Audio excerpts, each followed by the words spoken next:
لا حول ولا قوة إلا بالله العلي العظيم. حسبنا الله ونعم الوكيل، نعم المولى ونعم النصير. أعوذ بالله من الشيطان الرجيم. بسم الله الرحمن الرحيم.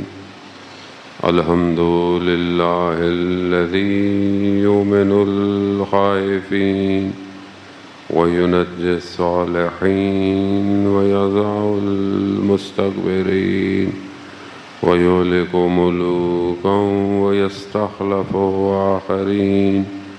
والصلاة والسلام على رسول الثقلين محبوب رب المشرقين والمغربين جد الحسن والحسين نبينا سيدنا بالقاسم محمد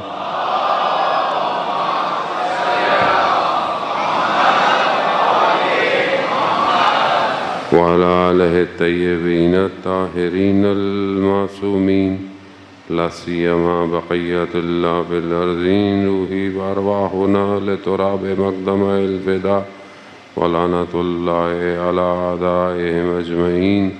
بسم الله الرحمن الرحيم. رب اشرح لي صدري ويسر لي أمري واحلل عقدة من لساني يفقهوا قولي.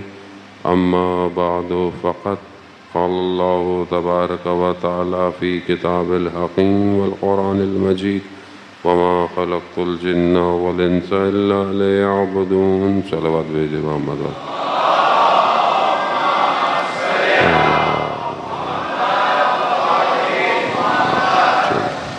اذان محترم، ماہ ذی الحج کی تقریباً آخری ایام ہیں. کل ہو سکتا ہے محرم کا چاند جو ہے وہ آ جائے. مجلس ویسے بھی شہید کی برسی کی ہے، اور شہید مرتا نہیں ہے، شہید زندہ ہوتا ہے.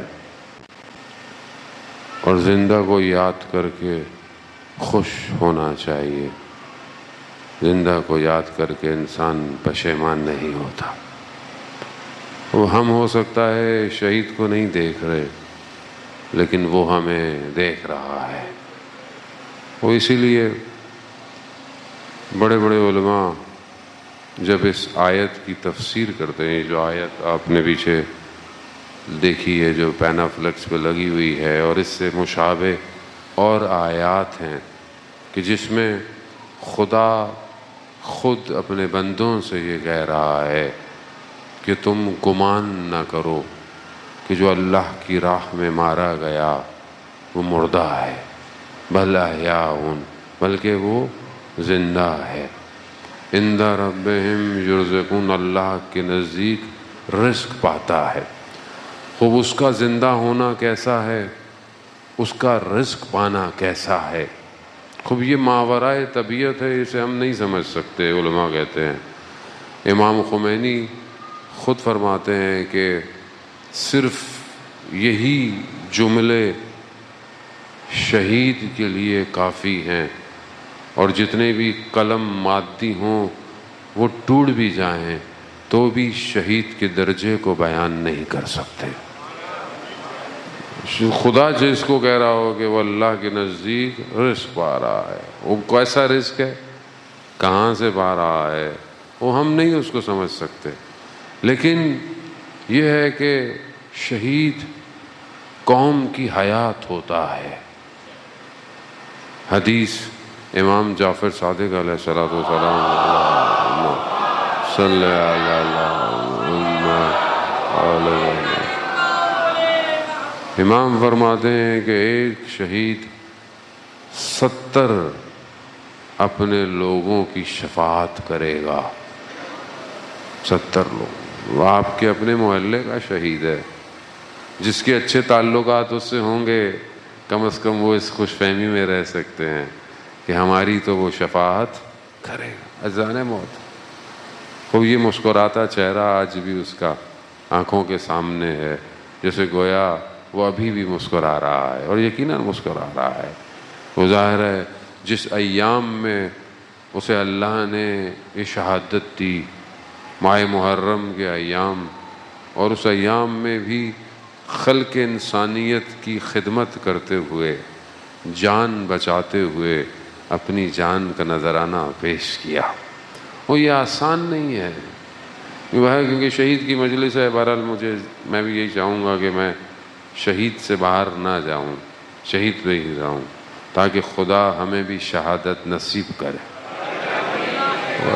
خوب یہ وہ درجہ ہے جسے اولیاء نے مانگا ہے۔ ہر کوئی یہ چاہتا ہے کہ اسے شہادت شہود سے ہے، یعنی خوب شاہد یعنی گواہ۔ شاہد کے معنی کیا ہے؟ یعنی گواہ ہے، یعنی دیکھ رہا ہے۔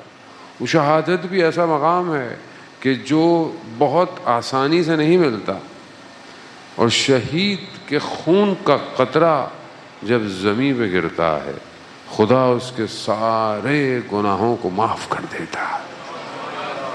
اور یہ چند قطروں میں سے جو خدا کو پسند ہے نا، خدا کو چند قطرے پسند ہیں۔ ایک وہ قطرہ جو انسان غصے میں پی جاتا ہے، یہ جرعہ ہے نا، انسان کو بڑا غصہ آئے تو انسان پی جائے غصے کو، یہ خدا کو بڑا پسند ہے۔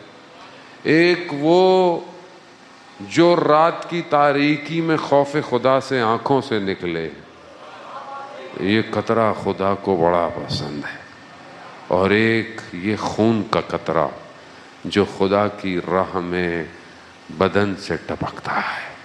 اور جان محترم، بہرحال اس سے بہتر اور انسان کی زندگی میں آپشن نہیں ہو سکتا۔ لیکن شہید ایسے نہیں ملتا، شہادت ہر کسی کے نصیب میں نہیں ہے۔ شہادت ملتی نہیں ہے، شہید شہادت تک جاتا ہے۔ اس کی زندگی ایسی ہوتی ہے کہ شہادت خود اس کے لیے تڑپتی ہے۔ عزیزان محترم، ایک شہید، اس کا وصیت نامہ میرا بیٹا مجھے سنا رہا تھا۔ وہ شہید کا اچھا خاصا بڑا وصیت نامہ ہے۔ وہ کہتا ہے کہ جب میں اپنی جوانی میں رات کی تنہائی میں سو رہا ہوتا تھا، جب سب ماشاءاللہ جوان ہیں، بزرگ بھی ہیں، بزرگ بھی بہرحال جوان ہی ہیں، کہ انسان سوتا ہے اور جوانی کی نیندیں بڑی بھاری نیندیں ہوتی ہیں، صبح اٹھنا بڑا مشکل ہو جاتا ہے۔ ویسے بھی جو رات کو زیادہ دیر جاگے اس کے لیے تو ویسے بھی اٹھنا مشکل ہے، اور ویسے بھی جوانی میں اٹھنا بڑا مشکل ہے۔ تو وہ کہتا ہے کہ پروردگار تو مجھے اٹھاتا تھا لیکن میں کروٹ بدل لیتا تھا، تو اس وقت مجھ سے بات کرنا چاہتا تھا۔ اللہ اکبر! یعنی خدا کیوں اٹھا رہا ہے؟ خدا نماز تہجد کے لیے کیوں اٹھاتا ہے؟ سحر اس کو کیا چاہیے؟ وہ چاہتا ہے کہ میں اپنے بندے سے بات کروں، تنہائی میں، سرگوشی میں، کوئی نہیں دیکھ رہا۔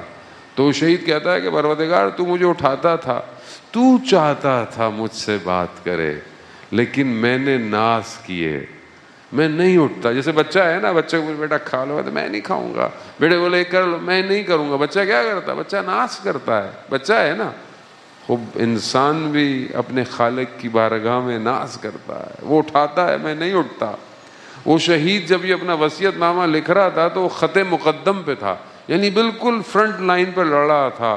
اب وہ کہتا ہے پروردگار اس وقت میں ناز کر رہا تھا، اب میں تجھ سے شہادت مانگ رہا ہوں تو تو ناز کر رہا ہے، تو مجھے شہادت نہیں دے رہا، تو مجھے تڑپا رہا ہے، جبکہ میں جانا چاہتا ہوں، میں تیرے پاس آنا چاہتا ہوں، میں پرواز چاہتا ہوں۔ اور جان محترم، خوب زندگی ایسی گزارنی پڑتی ہے۔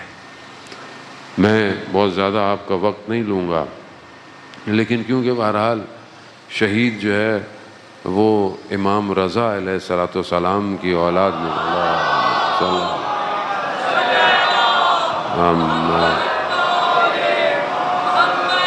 کیونکہ امام رضا کی اولاد میں سے ہے، رضوی سعادات ہے۔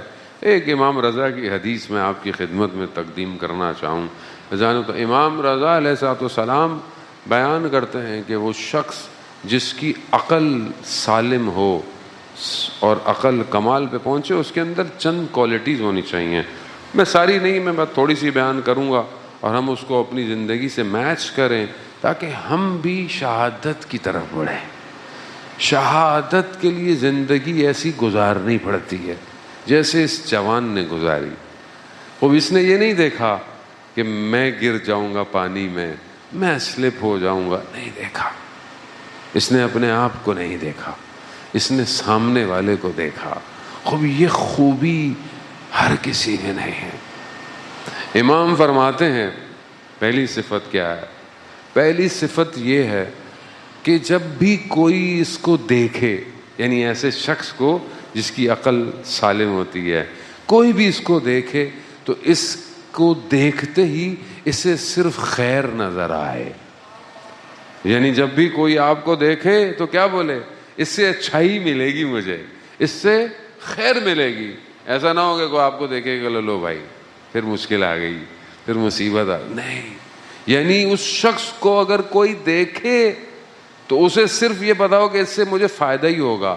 فائدہ صرف مادی نہیں ہوتا، فائدہ معنوی بھی ہوتا ہے، مشورہ بھی ہوتا ہے. خوب بعض لوگ ایسے ہوتے ہیں کہ جس کو دیکھ کر ہی انسان اپنی مشکلات کو بھول جاتا ہے.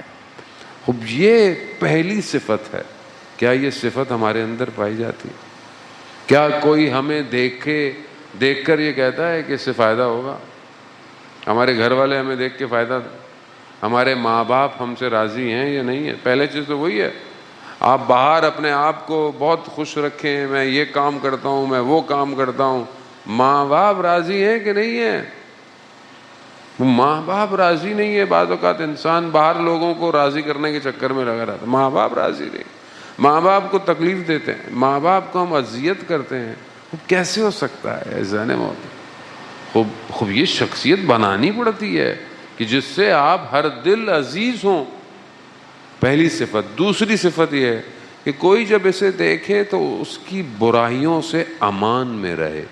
وہ برائی ہم سب، میں آپ کو نہیں کہہ رہا، اپنے آپ کو، میرے اندر برائی پائی جاتی ہے، میرے اندر غیبت ہوگی، خدا نہ خواستہ کہیں کوئی جھوٹ ہے، کوئی بھی چیز ہے، میرے اندر برائی ہے، لیکن میری برائی سے آپ امان میں رہیں، یعنی میری برائی آپ کو نقصان نہ دے. یہ دوسری صفت ہے اس شخص کے اندر. بہرحال صفتیں اور ہیں. ایک صفت یہ ہے کہ یہ شخص شہرت کے لیے کام نہیں کرتا، یہ گمنامی کے لیے کام کرتا ہے. یعنی گمنام رہتا ہے. یعنی اگر کوئی کام کمیونٹی میں کرتا ہے، کسی کی ہیلپ کرتا ہے، سوسائٹی میں، محلے میں، آرگنائزیشن میں، تو یہ نہیں کہتا کہ میرا نام ہو. گمنام رہتا ہے، اپنے کاموں کو انجام دیتا ہے. وہ یہ بڑے بڑے، آپ کو پتہ ہے یہ گوہر، یہ جتنے بھی ہیرے، یہ ہیرا ہے، یہ ہیرے بعد میں نظر آتے ہیں، یہ پہلے نظر نہیں آتے انسان کو. کیوں؟ کیونکہ یہ گمنامی میں زندگی گزارتے ہیں. خوب یہ شہید کی، جب میں ان کے والد صاحب، جب میں پہلی دفعہ ان کی خدمت میں پہنچا، اس سال عشرہ بھی میں یہیں پڑھ رہا تھا جب یہ شہید ہوا. جب ان کے پہنچا تو ان کے والد نے بتایا کہ یہ اپنے آخری ایام میں اس نے اپنی چھوٹی سی ڈائری بنائی ہوئی تھی، اور اس ڈائری پر یہ اپنی پرانی نمازیں جو اس کی قضا تھی ان کو پورا کر رہا تھا. اللہ اکبر. ہم میں سے کتنوں کو فکر ہے کہ اپنی قضا نمازیں پڑھ لیں؟ ہم میں سے کتنوں کو فکر ہے کہ ہم اپنے قضا روزے رکھ لیں؟ البتہ یاد بھی ہیں کہ نہیں ہے یہ بھی نہیں پتا ہم لوگوں کو، لیکن وہ اپنی اس جوانی میں اپنی نمازیں پوری کر رہا تھا. گویا وہ جانتا تھا میرا اگلا سفر شروع ہونے والا ہے، تو میں اپنا بوجھ کندھوں کا ہلکا کر لوں. عزیزان محترم، وہ یہ گمنامی ہے. شہید، اتنے بہت سارے شہید ہیں، اور کئی شہید ایسے ہیں کہ جو گمنام ہیں، ان کا نام نہیں پتا. چند ایک ساتھ مرقد شہداء کے تہران میں ایک جگہ پہ 4-5 قبریں، سب پر گمنام لکھا ہوتا، گمنام تھے.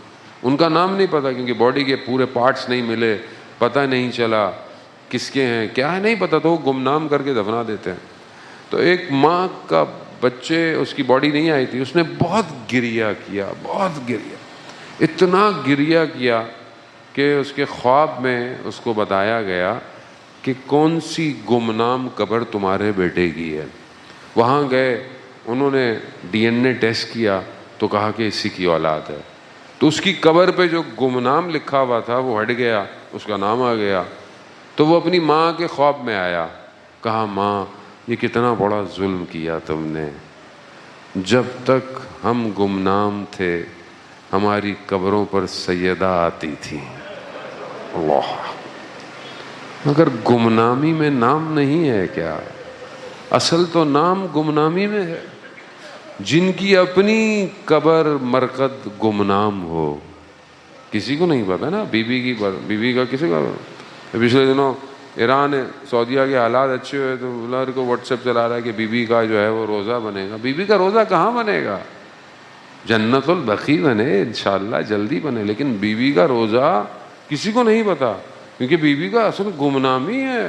یہی تو احتجاج ہے کہ ایک رسول کی بیٹی ہے اور ان کا مرقد کہاں ہے کسی کو نہیں پتا، مگر وہ سیدہ سارے گمناموں کی قبروں پہ آتے ہیں۔ جانے وہ گمنامی ایک خوبصورت صفت ہے، جبکہ آج کا مادی معاشرہ، میٹرلسٹک ورلڈ، بالکل اس کے اپوزٹ ہے، بالکل اس کے اپوزٹ۔ ہر کوئی چاہتا ہے انسٹاگرام پہ میرے فالوورز ہوں، یوٹیوب پہ میرے فالوورز ہوں، مجھے سلور پلیٹ کب ملے گی، گولڈن پلیٹ کب ملے، ہر کوئی اسی بھاگ دوڑ میں ہے۔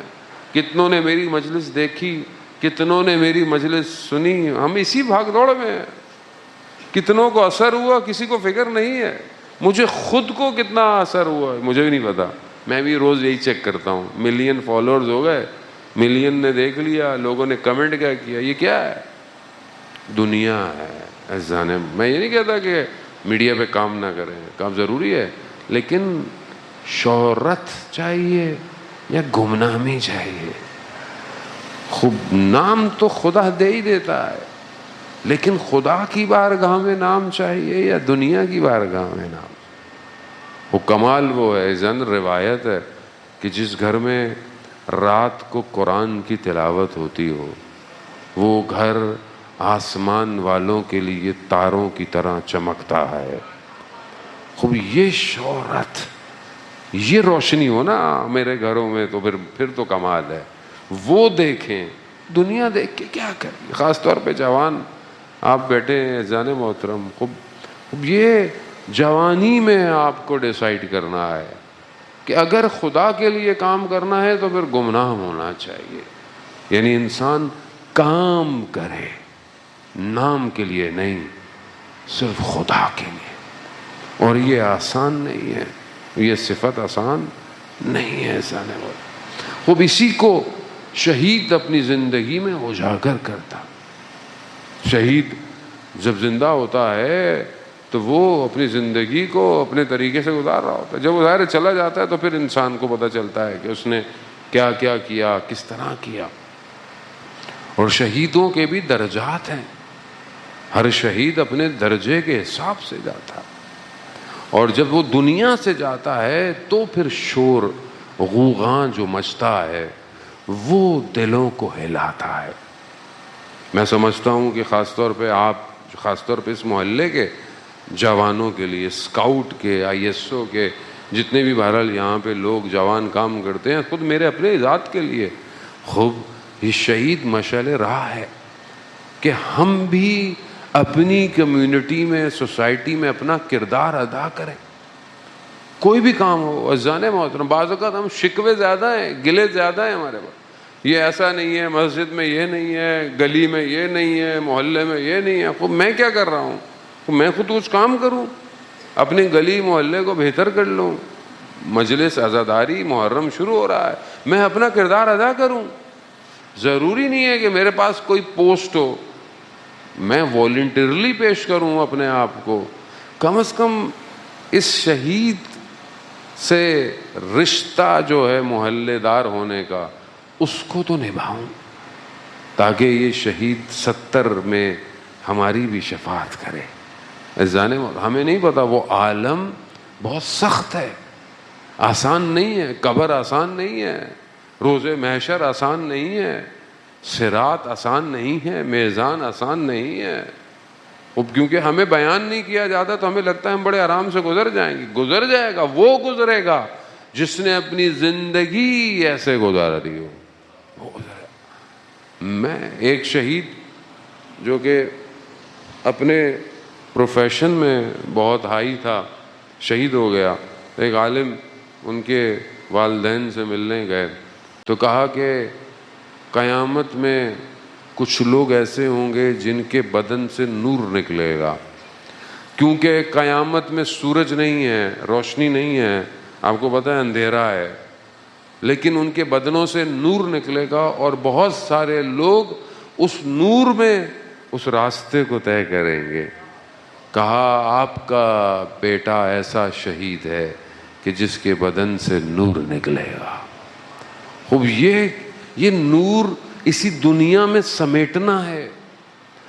گو کہ دنیا میں مشکلات ہیں، پریشانیاں ہیں، فساد ہے، گناہ ہے، سب اسی دنیا میں، امتحان آزمائش اسی دنیا میں، لیکن یہی آزمائش آپ دیں گے تبھی تو قیامت میں پھر نور نکلے گا آپ سے.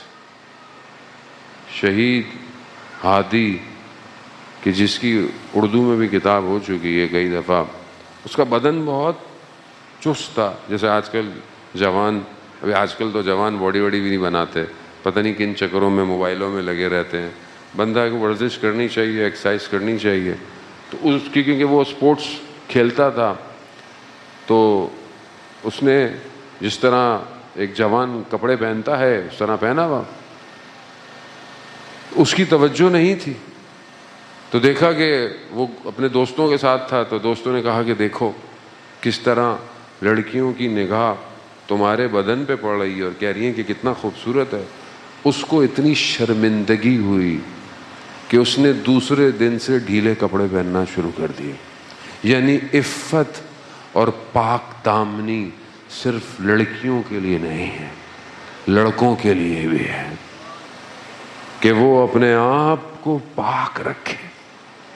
حضرت یوسف علیہ السلام آپ کے سامنے ہے کہ کس طرح مصر کا پورا بازار، مصر کی خواتین حضرت یوسف پر، لیکن حضرت یوسف نے کیا کہا؟ کہا پروردگار مجھے اس سے بہتر ہے تو زندان میں بھیج دے. وہ یہ کیا ہے؟ یعنی انسان اپنے آپ کو بچا رہا ہے. خب کیا میں اپنے آپ کو بچا رہا ہوں؟ کیا میں آج معاشرے میں گناہوں سے بچ رہا ہوں یا نہیں بچ رہا؟ عزیزان محترم، آج دشمن شناسی بہت امپورٹنٹ ہے. ہمیں دشمن شناسی بیان نہیں کی جاتی کہ دشمن کون ہے، ہمیں بتایا نہیں جاتا. بعض اوقات بتایا بھی جاتا ہے تو ایک دو نام بتائے، ہم نے بھی نعرے مارے اور گھر چلے گئے. دشمن کی اسٹریٹجی کیا ہے؟ دشمن چاہتا ہے کہ ان جوانوں کے اندر سے ان کے نفس کو خراب کر دے. جو جوان موبائل پر یا کسی بھی چیز پر گناہ کرے،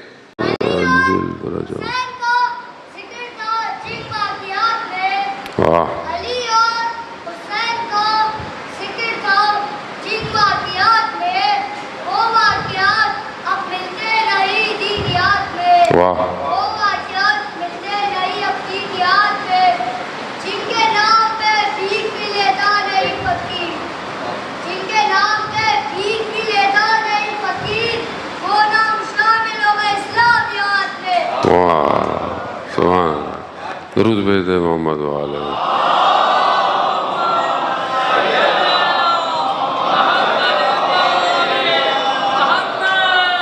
یہ شہادت کی طرف جا رہا ہے آہستہ آہستہ. تو یہ بہرحال تربیت ہوتی ہے. عزیزان محترم، خوب بہرحال انسان فکر، تفکر، نظریات سے پہچانا جاتا ہے. خوب آپ کا تفکر، آپ کے فکر کیا ہے؟ جوان آج کا اس کی سوچ کیا ہے؟ وہ کیا چاہتا ہے؟ اور جو کربلا کو ماننے والا جوان ہو اس کی سوچ کیا ہونی چاہیے؟ لیکن اس سوچ تک پہنچنے کے لیے اسے بہت سفر کرنا ہے. جب ہم بھی نئے حوض علمیہ میں گئے تو ہم بھی بڑے خون گرم، ہم نے بھی اپنے استاد سے کہا، انہوں نے بولا بھائی کیا کرنے آئے ہو؟ بولا شہید ہونا ہے۔ بولا پہلے کچھ کر تو لو، پھر اس کے بعد شہید ہونا۔ بات یہی ہے کہ اس شہادت تک پہنچنے کے لیے بہت کچھ کرنا بھی تو ہے۔ عزیزان محترم، سب سے پہلی چیز، جس کے پاس جانا ہے اس سے رابطہ تو اچھا کریں۔ دنیا سے رابطے اچھے کر رہے ہیں آپ، ذرا سی دیر کے لیے انٹرنیٹ بند ہو جائے آپ کا، موت واقعہ ہو جائے گی، پیکج ختم ہو جائے انسان کے موبائل میں۔ کیوں؟ رابطہ ختم ہو گیا، کمیونیکیشن ختم ہو گئی۔ کروڑوں کا بزنس تو ہمارا ہی چل رہا ہے، کیونکہ اگر تھوڑی دیر بھی انٹرنیٹ نہیں چلے گا بند ہو جائیں۔ لیکن وہ کہ جس کے پاس سب کچھ ہے، جس کا سب کچھ ہے، اور جس کی بارگاہ میں ہمیشہ رہنا ہے، اس سے رابطہ کتنا ہے؟ اس نے ہمیں تو موقع دیا ہوا ہے کہ میں روز 5 ٹائم سگنل ٹرانسمٹ کرتا ہوں۔ 5 نمازیں ہیں نا، 5 نمازیں کیا ہیں؟ نماز یہی ہے کہ ہم اپنے پروردگار سے بات کریں۔ وہ جب آواز آتی ہے اذان کی، حی علی الصلاۃ حی علی الفلاح، یہ کیا ہے؟ یہ سگنل آ رہے ہیں نا کہ آؤ بات کرو۔ لیکن کیا میں بات کر رہا ہوں اس سے؟ اور واقعاً بات کر رہا ہوں، یعنی میں آپ سے بات کر رہا ہوں اور آپ کسی اور سے بات کر رہے ہوں، کتنا برا لگے گا؟ ایتھیکلی برا ہے، اخلاقی طور پہ بھی برا ہے۔ مجھے خود کبھی کبھی احساس ہوتا ہے، گھر میں ہوتا ہوں، بچی مجھ سے بات کر رہی ہوتی ہے لیکن ہم فون پہ جواب دے رہے ہوتے ہیں، برا لگتا ہے۔ مجھے ہی پتا ہے کہ میں اس کو اگنور کر رہا ہوں، لیکن مجھے پتا ہے کہ میں سن رہا ہوں۔ ہمیں تو اتنی زیادہ عادت ہو گئی ہے، وائس نوٹ بھی ملٹیپلائی بائی 2 پہ سنتے ہیں۔ کتنا زیادہ، اب کس کو رپلائی کرنا ہے؟ آپ لوگوں کو جواب نہ دو تو لوگ ناراض ہو جاتے ہیں کہ مولانا صاحب جواب نہیں دے رہے ہیں۔ وہ عزیزان محترم، میں خود برا محسوس کرتا ہوں کہ جب میں کسی سے بات کر رہا ہوں اور مجھے دھیان نہ دے، میں برا مانتا ہوں۔ گو کہ وہ رحمان ہے۔ ہر نماز میں آپ کی نماز نہیں، میں اپنی نماز بتا رہا ہوں، ہر نماز میں میرا دھیان کہیں اور ہے، پھر بھی وہ مجھے ہر نماز میں بلا رہا ہے، آ جاؤ آ جاؤ، کوئی بات نہیں، اگلی صحیح پڑھ لینا، اس کی اگلی صحیح پڑھ لینا۔ عزیزان محترم، وہ اپنی بارگاہ کو کھولے بیٹھا ہے، اس کے دروازے کسی کے لیے بند نہیں ہے، بند نہیں ہے۔ میں کوتاہی کرتا ہوں۔ خوب یہ رابطہ کیسے بہتر ہوگا؟ اس رابطے کو بہتر کریں۔ جس نے اس رابطے کو بہتر کر لیا وہ شہادت کی زندگی گزارتا۔ وہ شہید، عزیزان محترم، شہید، آپ پیچھے شہداء کی تصویریں دیکھتے ہیں، شہید عارف حسینی، شہید ڈاکٹر نقوی۔ شہید ڈاکٹر نقوی خود فرماتے ہیں کہ جس راستے کا ہم نے انتخاب کیا ہے وہ راستہ شہادت کی طرف جاتا ہے، راستہ ایسا ہے۔ اب میری زندگی میں خوف ہو، خوف کس چیز کا ہے؟ لاسٹ، یعنی کھو جانے کا غم۔ کس چیز کے کھو جانے کا غم؟ کیا چیز ہے آپ کے پاس جو آپ کو خوف ہے؟ جب انسان کے پاس چیزیں ہوتی ہیں کھو جائے، ابھی انسان کے پاس موبائل ہوتا ہے جو کراچی میں سب سے زیادہ چوری ہو جاتا ہے، یہ تو انسان یوز ٹو ہوا ہے، بھائی ایسے لے جاؤ اور دے دیا کریں۔ ابھی پچھلے دنوں وہ جوان ہمارا، بہرحال وہ ابھی تک واضح نہیں ہوا، جو سلام مرثیہ نوید جو ہے وہ پڑھتا تھا، اور وہ یقیناً غالباً ظاہراً تو یہی ہے کہ جو ہے وہ کسی طریقے سے سنیچنگ تھی یا کیا تھی، لیکن بہرحال وہ بھی سلام مرثیہ پڑھنے والا تھا اور خدا نے اسے بہرحال وہ بھی ایک درجہ ہے، خدا نے اس کے درجات کو بلند فرمائے۔ لیکن عزیزان محترم، انسان کو خوف ہے نا، خوف ہے۔ سب سے قیمتی چیز کیا ہے انسان کی؟ اب آپ بولیں گے بھائی سب لے لو، مجھے چھوڑ دو، یہ سب سے قیمتی ہے نا، سب چیزیں دوبارہ آ جائیں گی، جان دوبارہ نہیں آئے گی۔ اب جس کو جان کا خوف ہو وہ شہادت کبھی بھی نہیں حاصل کر سکتا، نہیں حاصل کر سکتا۔ وہ ایک جوان کربلا میں سید الشہداء کی خدمت میں آیا، 13 سال کا جوان، کہا مولا مجھے اجازت، کہا نہیں، تمہارے بابا شہید ہو گئے، تم اپنی ماں کے پاس جاؤ. کہا میری ماں نے ہی مجھے بھیجا ہے. کیوں؟ وہ ایک ماں نے اپنے شوہر کو تو دے دیا، خوب ایک جوان تھا. نہیں، یہاں رکھنا نقصان ہے، دے دینا فائدہ ہے. خوب یہ جب تک کانسیپٹ کلیئر نہیں ہوگا، جب تک کہیں نہیں پہنچ سکتے. جب تک آپ کو یہ کانسیپٹ کلیئر نہ ہوگا امام کے راستے پر جان دینا زندگی ہے، حیات ہے، تب تک کربلا نہیں پہنچ سکتے آپ. ویسے بھی کل ہو سکتا ہے پہلی ہو جائے، پرسوں پہلی ہو جائے. کربلا ظاہر میں ضروری ہے، آپ امام بارگاہ کو کالا کریں، پرچم لگائیں، عزاداری عزاخانے سجائیں، ضروری ہے، لیکن اصل تیاری آپ کے باطن کی ہے. کیا آپ اپنے اندر سے کربلا جانے کو تیار ہیں یا نہیں ہیں؟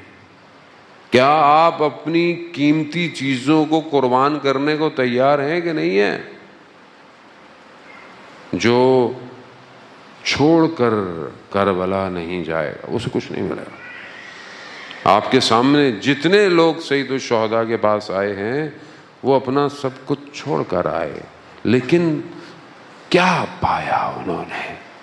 وہی امام حسین علیہ السلام کے اپنے جملے جو دعائے عرفہ کے اندر کہ پروردگار جس نے تجھے کھو دیا اس نے کیا پایا، اور جس نے تجھے پا لیا اس نے کیا کھویا.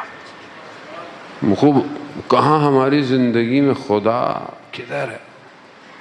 آیت اللہ عظمہ بہجت فرماتے تھے کہ اگر تمہیں خدا کے وجود کا احساس ہو جائے تو تم کبھی بھی گناہ نہیں کرو گے، نہیں کرو. خوب آج دنیا جوان کا سافٹ ویئر چاہتی ہے، ہارڈ ویئر نہیں چاہیے، اسے سافٹ ویئر چاہیے. آپ مسجدوں میں ہوں، ماتم میں ہوں، جلوس میں ہوں، انہیں کوئی فرق نہیں پڑتا. آپ کا ذہن کہاں ہے؟ آج پوری دنیا اسی پہ انویسٹمنٹ کر رہی ہے. آج ٹیکنالوجی بڑھتی چلی جا رہی ہے. آج کے دور میں، ٹیکنالوجی کے دور میں اگر کوئی شہادت پائے تو کمال ہے، کمال. یا لیتنی کنتو معکم فافوز فوزا عظیما. کاش ہم بھی آپ لوگوں کے ساتھ ہوتے تو ہم بھی کامیاب ہو جاتے. آج اگر آپ اپنے آپ کو اتنا ٹیکنالوجی میں اوپر لے جائیں، دشمن آپ کو شہید کر دے، اور اس کے پاس آخری آپشن یہی ہے. جتنے بڑے بڑے سائنٹسٹ، جتنے بڑے بڑے لوگ آپ کے سامنے ہیں، دشمن اپنی آخری نہج پہ جب پہنچ جاتا ہے تو پھر ایسے کرتا ہے اس کو جانے موت. اب آج ایسا نہیں ہے کہ آپ بولیں جی پرانے زمانے میں شہادت مل سکتی تھی، ہم تو ماڈرن زمانے میں ہیں، آرٹیفیشل انٹیلیجنس کا دور ہے، آج کیسے شہادت ملے گی؟ شہادت ہر وقت کھلی ہوئی ہے آپ کے سامنے. شہید جہاد مغنیہ، شہید محسن حجاجی جوان ہے نا، جوان ہے، کتنا خوبصورت جوان ہے. بندہ رش کرتا ہے جب ان کی تصویروں کو دیکھتا ہے. کتنی خوبصورت جوانی ہے، 32 سال کا جوان. آج کے اس دور میں ماڈرن دور ہے، اس ماڈرن دور میں کٹے ہوئے شہیدوں کا سردار ہو گیا، 32 سال کا جوان. جانے آپ کے سامنے ابھی 12 چنار میں شہادت ابھی باقی. اب انسان اپنے آپ کو، اب یہ تو وہ جہاد ہے جو بہرحال ظاہری جہاد، لیکن اس کے علاوہ علمی جہاد، عملی جہاد، ریسرچ کا جہاد. خوب اس کو، یہ بھی تو جہاد ہی ہے نا. جہاد کے معنی کیا ہیں؟ جہاد کے معنی صرف تلوار سے نہیں ہے، جہاد کے معنی کوشش کے ہیں، اسٹرگل کے ہیں. خوب آپ کوشش کریں، آپ اسٹرگل کریں، علمی میدان میں کریں. آج ہمارے امام کو کس چیز کی ضرورت ہے؟ ہم اس چیز کو پیش کریں. امام کی حکومت میں ہم سنتے ہیں بس تلواریں ہوں گی، گھوڑے ہوں گے. ایسا محترم ایسا نہیں ہے. امام کے دور میں، امام کی حکومت میں بلڈنگیں بھی بنیں گی، گاڑیاں بھی بنیں گی، روڈز بھی بنیں گے، کمیونیکیشن بھی ہوگی، پولوشن بھی ختم ہوگی. خوب ہم اپنے آپ کو کہاں لے کے کھڑے ہوئے ہیں؟ آج ہم آپ کے سامنے ہیں. آج اس ترقی یافتہ دور کے اندر ہمارا جوان کہاں ہے؟ کتنے لوگ آج بیسٹ یونیورسٹی سے پاس آؤٹ ہیں، کتنے گریجویٹ ہیں، کتنے انجینئر ہیں ہمارے پاس. کتنے ہمارے پاس ڈاکٹرز ہیں. خوب یہ کون کرے گا؟ امام کی حکومت میں آپ کیا کریں گے مجھے بتائیں. آپ کے پاس کیا ہے؟ میرے پاس کیا ہے؟ میں امام کی حکومت میں اب دیکھیں، ہمیں کربلا کا سوال ہم سے نہیں کیا جائے گا. ہم سے تو یہ پوچھا جائے گا نا آج کے دور میں تم نے امام کے لیے کیا کیا. امام کی حکومت کوفہ میں ہوگی تو کوفہ کے لیے ہمارے ذہن میں کیا ہے؟ کیا کوفہ کو ہم اسمارٹ سٹی بنائیں گے یا نہیں بنائیں گے؟ خوب یہ جب تک ہم سوچیں گے نہیں ہم کہاں کھڑے ہیں؟ ہم کیسے پہنچیں گے؟ ہم تو خود پھنسے ہوئے ہیں اپنے قریبی رشتوں میں، اپنے نفس میں، اپنی خواہشات میں. چھوٹی چھوٹی خواہشات، چھوٹی چھوٹی ایک تصویر جوان کے ایمان کو خراب کر دے. خوب وہ تو بہت کمزور ہے. ایک ٹیکسٹ میسج ایمان کو تزلزل میں کر دے. خوب یہ کیا ہے؟ اس کا مطلب ہے کیسے کھڑا ہوگا یہ امام کی حکومت میں؟ مضبوط چاہیے. اور یہ مضبوطی نہیں مل سکتی جب تک رات کے سجدے نہ ہوں. نہیں ملے گی زینب. جب تک آپ تنہائی میں خدا کو سجدہ نہیں کریں نہیں ہو سکتا. خوب یہی تو وہ خوبصورتی ہے، یہی تو چیز ہے جو دشمن نہیں چاہتا کہ یہ جوان خدا کی عبادت میں کھڑا ہو، اس سے گناہ کراؤ، اس کو پچھتاوا ہو کہ یہ سوچے کہ میں صبح کیسے کھڑا ہوں گا، میں تو رات کو یہ کیا تھا.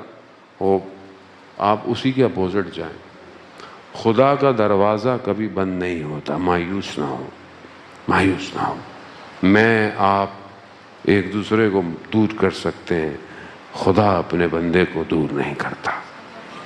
خدا اپنے بندے سے محبت کرتا ہے، اور اس کی محبت ایسی ہے زان محترم، جس سے خدا کی محبت مل جائے پھر دنیا کی محبتیں اسے کچھ نہیں کر سکتی.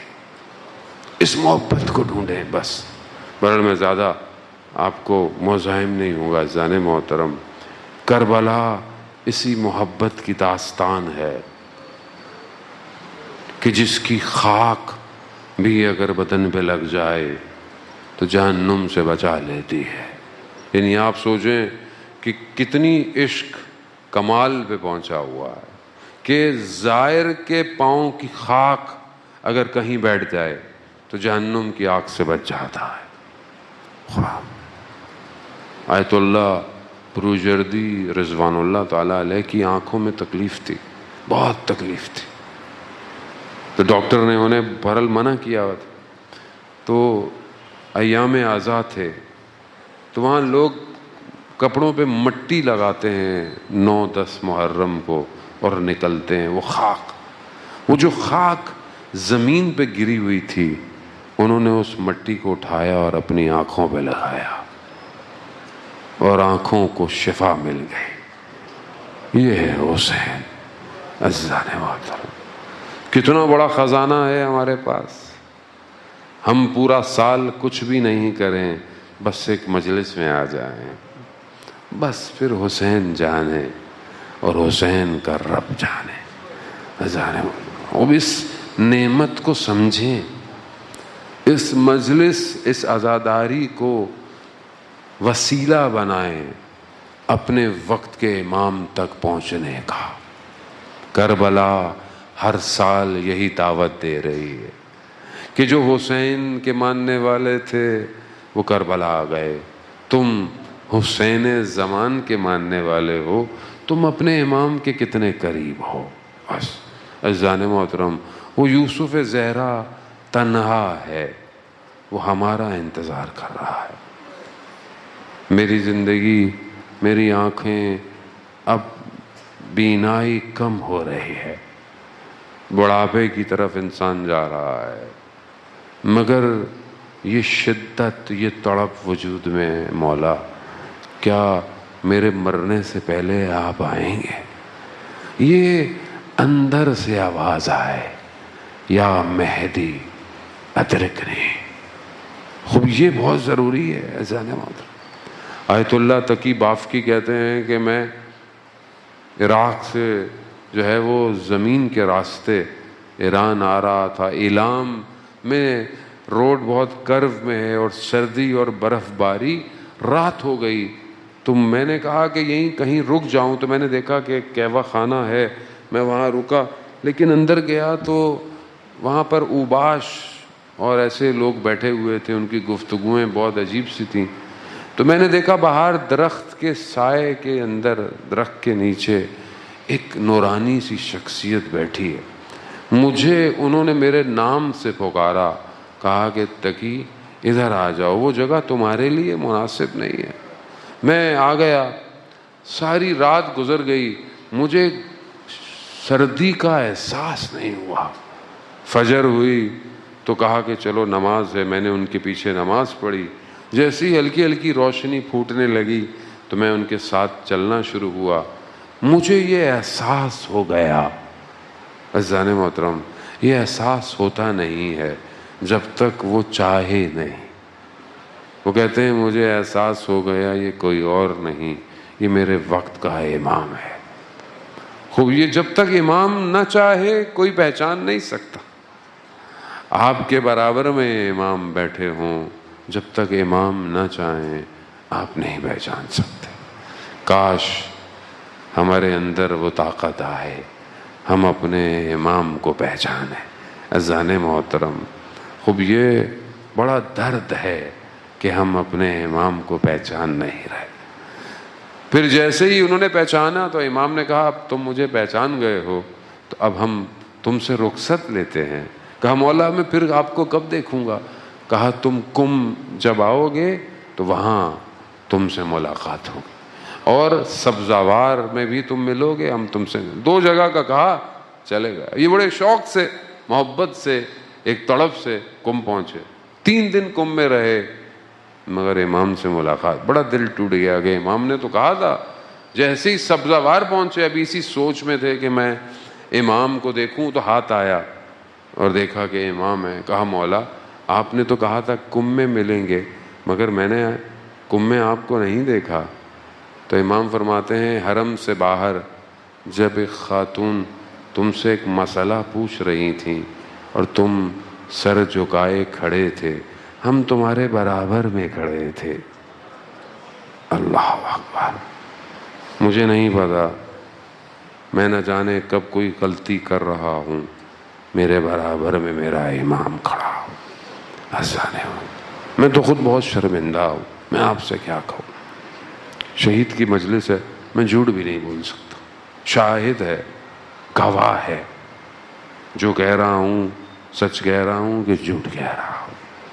بہت شرمندہ ہوں میں، میری آنکھیں بہت شرمندہ، میرے الفاظ شرمندہ ہیں۔ میں تو اسی شہید سے توسل کر کہ قیامت میں شفاعت کرنا، کچھ نہیں تو بہرحال کچھ تو کرنا ہمارے لیے۔ عزیزان محترم، خوب امام تک پہنچنا یہ تڑپ ضروری ہے۔ عزیزان محترم، کربلا میں جو امام تک پہنچا ہے اس نے اپنی تڑپ کو اظہار کیا۔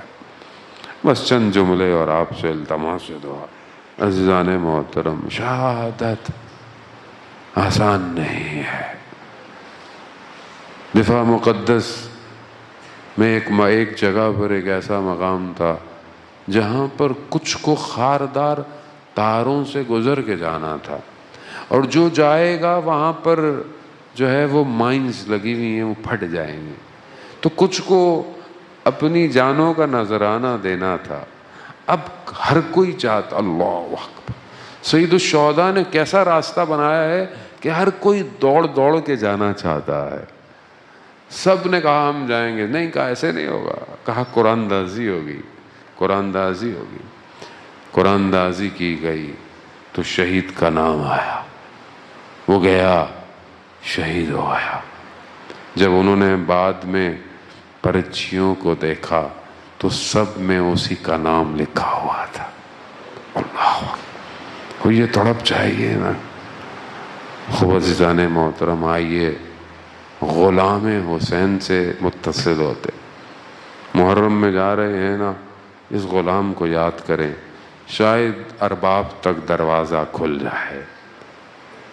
جب سب چلے گئے تو یہ بھی آیا، مولا مجھے بھی جانے دے۔ امام نے کہا جون جاؤ، تم آزاد ہو، تم چلے جاؤ۔ تو جان نے کیا کہا، مولا آپ مجھے جانے نہیں دے رہے اس لیے کہ میرا رنگ سیاہ ہے، میرے بدن سے خوشبو نہیں ہے، میرا حسب نسب آپ سے ملتا نہیں ہے۔ اللہ اکبر۔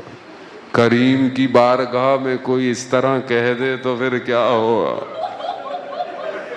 حسین سے بڑا کون کریم ہے جانے محترم۔ بس یہ کہنا تھا۔ آگے سے میرے مولا نے کیا کہا، جان جاؤ، خدا اس کے چہرے کو نورانی کر دے، اس کے بدن کو معطر کر دے، اس کے حسب کو ہمارے نسب سے شمار کر۔ بس عزاداران محترم، جون گیا۔ ہم تو جون کے قدموں کی خاکوں کی خاک بھی نہیں مولا، ہم گناہگار سہی، خطا کار سہی۔ اے حسین کے بیٹے، ہم بھی آپ کی راہوں میں انتظار میں، گو کے گناہگار ہوں، میرے بدن بھی معطر نہیں ہے، میرا حسب نسب بھی اتنا اچھا نہیں۔ اے حسین کے بیٹے، ہماری بھی اس قربانی کو قبول کریں۔ ہاں عزاداران محترم، بس جون گرا ہے، اور بہرحال ایک اور غلام کے بارے میں بھی کہا جاتا ہے کہ وہ بھی گرا، تو اسی حالت میں اس نے کیا دیکھا، دشت کربلا، گرمی کی شدت، پیاس کی شدت، مگر وہ غلام محسوس کرتا ہے کہ کوئی کالوں میں گرماہٹ ہو رہی ہے۔ اس کی آنکھ کھلی تو اس نے کیا دیکھا کہ حسین ابن علی اپنے رخساروں کو میرے رخساروں پہ رکھے ہوئے۔ کتنا خوش قسمت اپنے آپ کو تصور کیا کہ کہاں غلام کہاں ارباب۔ میں کہوں گا جان، اگر تم کچھ دیر زندہ ہوتے تو دیکھتے ایک جوان علی اکبر کا بدن ہوگا، یہی رخساروں پر ہوں گے، نہ جانے کیا گفتگو ہوگی اور ہچکیاں آئیں گی، علی اکبر کی روح برآواز کرے گی، اور پھر یہی آپ کا حسین ابن علی کہے گا، اے بنی ہاشم کے جوانوں آؤ، علی اکبر کے بدن۔